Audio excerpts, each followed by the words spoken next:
RK நகர் மட்டும்தான் 70 விழுக்காடு வருதே தவிர்த்து மற்ற அனைத்தும் இந்தியாவோட சராசரி 67 குறைவா இருக்கு. குறிப்பாக 10 வந்து 60 விழுக்காடுக்குமே குறைவா இருக்கு.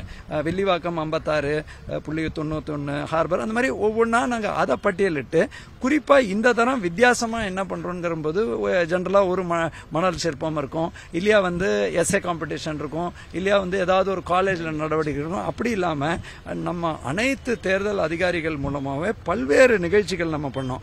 ஸ்ட்ரீட் ஆர்ட், அதே மாதிரி ஸ்ட்ரீட் மியூசிக், ஐபிஎல் வென்யூக்கு வெளியில விளம்பரம் படுத்துறது. குறிப்பா இந்த மணல் சிற்பம் நான் நிஜமாவே பாராட்டக்கூடிய அளவில் இவங்க பண்ணியிருக்காங்க.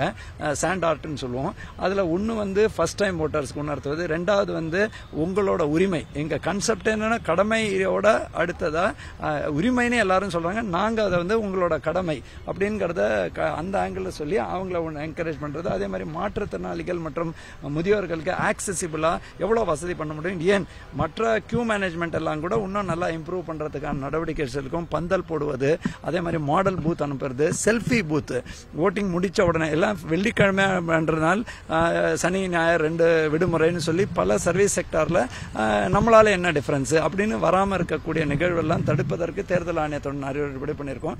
அடுத்த 3 சிற்பமும் நீங்க பாத்தீங்கன்னாக்கா எண்ணிக்கை தேர்தல்.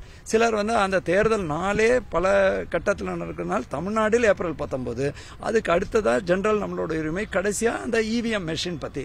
சோ வித்தியாசமான முயற்சி. குறிப்பாக இந்த மணல் சிற்பத்தில் ஈடுபட்ட எல்லாருக்கும் நான் நன்றி கடமைப்பட்டுள்ளேன். செய்திகளை உடனுக்குடனும் துல்லியமாகவும் தெரிந்து கொள்ள சப்ஸ்கிரைப் பண்ணுங்க.